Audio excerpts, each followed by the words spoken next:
Russian president Putin का दौरा है भारत, लेकिन भारत को fifth generation fighter jet Su-57 ना मिल सका। Su-57 ना मिलने के बाद भारत का अगला ऑप्शन क्या हो सकता है? क्या वो F-35 की तरफ जाएगा, या अमेरिका से भी इनकार के बाद भारत को कहीं से भी पांचवी जनरेशन के लड़ाका तैयारे नहीं मिल पाएंगे, और अगर नहीं मिल पाएंगे तो भारत पाकिस्तान का मुकाबला कैसे करेगा? आमिर रज़ा मेरे साथ मौजूद है, उनसे बात करते हैं। आमिर भाई, भारत की नज़रें पहले F-35 की तरफ थी, फिर उनका प्लान चेंज हुआ, Su-57 का प्लान बना, उसके बाद रशियन प्रेसिडेंट का दौरा भारत हुआ, लेकिन इस बारे में कोई पेशरफ्त नहीं हो सकी। अब भारत के पास क्या ऑप्शन है? देखिए, सबसे पहली बात तो यह है कि ये समझना ज़रूरी है कि फिफ्थ जनरेशन का जहाज़ भारत को चाहिए क्यों। ये सबसे पहला सवाल सबके जहन, आपके जहनों में भी, हमारे जहनों में भी आता है कि भारत को इस कदर क्यों ज़रूरी है कि वो एक फिफ्थ जनरेशन का जहाज़ रखें। देखिए, भारत दो मुल्कों की दुश्मनी में है इस वक्त, यानी दो मुल्कों को अपना दुश्मन समझता है। एक वो है जो कि चाइना है, और चाइना इस वक्त पूरी दुनिया में वाहिद मुल्क है जिसके पास फिफ्थ जनरेशन के दो जहाज़। बिल्कुल, दो जहाज़। ये अमेरिका के पास भी नहीं है, रशिया के पास भी नहीं है। फिफ्थ जनरेशन के जहाज़ हैं ही इस वक्त तीन ममालिक के पास। इसको भी समझना ज़रूरी है। एक अमेरिका है जो कि F-35 के नाम से जहाज़ बनाता है, दूसरा रशिया है जो कि Su-57 के नाम से जहाज़ बनाता है, Su-57, और तीसरा जो है चाइना है जो कि J-20 और J-35 अभी जो है आजमाइशों में है। जी बिल्कुल। वो अभी इस माह आ जाए, अगले माह आ जाए, उसका यही है, और आजमाइशी परवाज़ें उसकी हो चुकी हैं। सिर्फ उसको अब जो है उन्होंने अपनी जो एयरफोर्स है, जो PLA की एयर कमांड है, उसके हवाले करना है। तो ये मैंने आपको बता दिया कि इस वक्त दुनिया में 4 किस्म के जहाज़ जो हैं वो अवेलेबल हैं। चीन के साथ वो ले नहीं सकता फिफ्थ जनरेशन का जहाज़, क्योंकि चीन को तो वो दुश्मन समझता है और चीन भारत को दुश्मन समझता है। लेकिन फिफ्थ जनरेशन का जहाज़ इसलिए भी ज़रूरी है कि 4.5 जनरेशन का जहाज़ राफेल उसने फ्रांस से हासिल किया था, वो जंगे मई में मार गिराया गया। जब वो गिरा है तो उसके बाद भारत में एक शोर मचा कि इतना महंगा जहाज़ लेकर भी हमने अगर JF-17 थंडर के ब्लॉक 3 से ही पिटना है तो फिर हमें तो इससे आगे की जनरेशन पे जाना चाहिए था। इसके बाद खबर डली कि मोदी साहब जो हैं वो अमेरिका जाते हैं, डोनाल्ड ट्रंप से मुलाकात करते हैं, और डोनाल्ड ट्रंप उन्हें ऑफ़र करते हैं कि आप हमसे F-35 ले लें। और वहाँ उन्होंने कोई जवाब नहीं दिया, लेकिन जब वापस आए तो उन्होंने इस तरह का माहौल बनाया कि शायद वो ये जहाज़ लेना चाहते हैं। इसके बाद जब ये डील मुकम्मल नहीं हुई, क्योंकि उसके बाद पाबंदियाँ लगती हैं टैरिफ के ऊपर, डोनाल्ड ट्रंप जो है खुलकर बात करते हैं कि पाकिस्तान ने 8 जहाज़ गिराए, जगह जगह ये बात करते हैं। तो ना सिर्फ वहाँ की अपोजिशन बल्कि वहाँ का मीडिया भी जो है मोदी पर प्रेशर डालता है कि हमें डोनाल्ड ट्रंप के साथ खुलकर बात करनी चाहिए कि हम हर जगह पर हमारी शिकस्त का ववेला करें। देखिए, शिकस्त हो गई लेकिन उसका ववेला ना करें। ये बात यहाँ पे हुई तो F-35 वाला मामला जो है एक तरह से ठप नज़र आया। अब व्लादिमीर पुतिन जो है वो भारत का दौरा जब उनका फाइनलाइज हो जाता है, और व्लादिमीर पुतिन का दौरा इसलिए बड़ा अहम था क्योंकि अमेरिका जो है पाबंदियाँ आयद कर चुका है, यूरोप जो है रशिया पर पाबंदियाँ आयद कर चुका है बिकॉज ऑफ यूक्रेन वॉर। जी बिल्कुल। और इस वार के बाद रशिया जो है ख़ुद को एक तनहा मुल्क समझ रहा था, उसने एक और तनहा मुल्क भारत को जो है उसे हाथ मिलाने की उसने कहा कि करें, क्योंकि वो सबसे बड़ा ऑयल बायर है उसका। बिल्कुल ऐसा। और ये हकीकत है, और यही धमकी जो है डोनाल्ड ट्रंप ने लगाई थी कि अगर आपने ऑयल ख़रीदा रशिया से तो आप पर टैरिफ दोबारा लागू कर दिया जाएगा। इसीलिए इंडियन कंपनी जो है उन्होंने ऑयल की ख़रीद कम कर दी। ये जब दौरा फाइनल होता है तो एक नया गुबार उठता है इंडियन मीडिया को। आप उनका तमाम मीडिया उठाकर देख लें कि हम जी S-500 लेने जा रहे हैं, क्योंकि S-400 तो नाकाम हो गया ना इंटरसेप्टर उनका।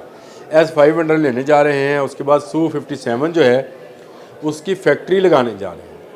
यानी जो तेजस नहीं बना सके वो, यानी आप यूं कहें कि जो साइकिल नहीं बना सके वो फरारी बनाने चले थे। बिल्कुल, ये इसी तरह से होगा ना, ऐसे ही साइकिल ही है तेजस वैसे। और ये साइकिल ना बनाने वालों ने फरारी बनाने का ऐलान कर दिया। उन्होंने कहा जी कि हम फिफ्थ जनरेशन का जहाज़ भारत में बनाएंगे। आ रहे हैं रशियन सदर, जा रहे हैं इंडियन प्रेसिडेंट और प्राइम मिनिस्टर, और ये एक ऐसा माहिदा होने जा रहा है जिसमें S-500 मिलेगा, जो कि अभी रशिया के फ़ौज के पास भी नहीं है, अभी वो भी तजर्बाती मराहल में है। और S-400 जो है जिसकी पहले से आर्डर्स हैं वो भी आर्डर्स हमें मिलेंगे, और इसके साथ साथ Su-57 की फैक्ट्री या Su-57 का असेंबलिंग यूनिट जो है हम लगाएंगे, और उसका 80% मटीरियल हम भारत में तैयार करेंगे।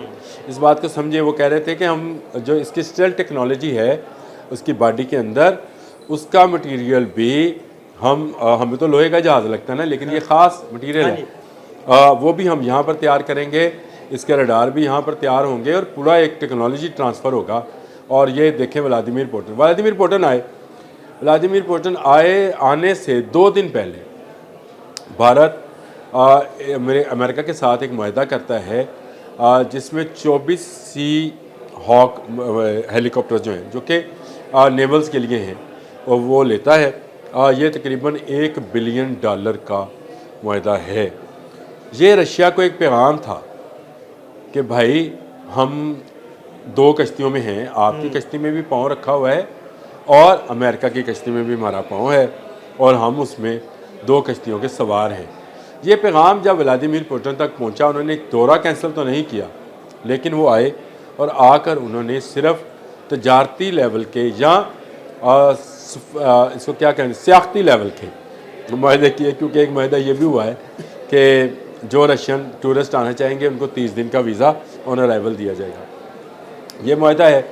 फिर वो ये मुआहदा हुआ कि 2030 तक $100 बिलियन का तक जो तजारत है उसको बढ़ाया जाएगा। भारतीय मजदूर रशिया में जाकर काम कर सकेंगे। लेकिन वो जो मीडिया ने खप डाली हुई थी S-500 Su-57 मुआहदा कोई नहीं हुआ, वो नहीं हुआ, कोई नहीं हुई। नहीं हुआ। इसलिए नहीं हुआ क्योंकि व्लादिमीर पुतिन ने काफ़त की थी कि मैं आपको अनइंटरप्टेड ऑयल चेन बना कर दे सकता हूँ, जिससे आपकी तेल की ज़रूरियात जो है वो रशिया, सिर्फ रशिया पूरी करेगा। यानी आपको दुनिया से कहीं तेल लेने की ज़रूरत नहीं रहेगी। रिफाइनरीज भी रशिया लगाएगा और उसकी तमाम जो उसकी तरसील है रशिया से भारत तक, वो भी रशियन अपने कंट्रोल में करके करेंगे ताकि बाहिफाजत उसको पहुँचाया जाए। अब रशिया से पंगा तो कोई नहीं ना लेगा, तो रशिया ने ये कहा। लेकिन इस पर डोनाल्ड ट्रंप की वो धमकी काम कर गई कि अब अगर आपने रशिया से तेल ख़रीदा तो फिर आप पर टैरिफ लागू किया जाएगा। ना सिर्फ टैरिफ लागू किया जाएगा, इस धमकी के अंदर ये भी था शामिल था कि फिर आपको पाकिस्तान से कभी बचाया भी नहीं जाए, जैसे पहले बचाया। हाँ जी, बिल्कुल। जंगे मई में पाकिस्तान से बचाया, मार का हक में जिस तरह से बचवाया है भारत को मरने से, फिर आइंदा से अमेरिका इसमें नहीं आएगा। ये धमकी काम कर गई। पुतिन जो है वो कहते रहे, लेकिन तेल का मुआहदा नहीं हुआ।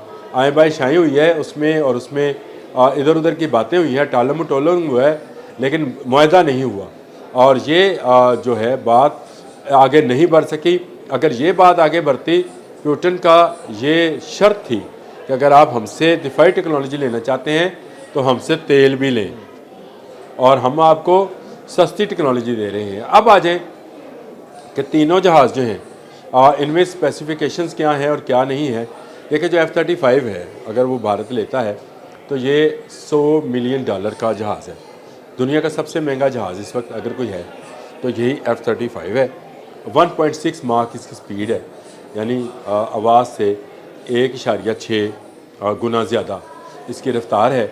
इस पर एम मिसाइल है, एयर टू एयर मिसाइल, जिसकी रेंज जो है 160 से 180 किलोमीटर है। अब आ जाएँ Su-57 पे। इसकी कीमत जो है इससे आधी है, 40 से 50 मिलियन का ये जहाज़ है।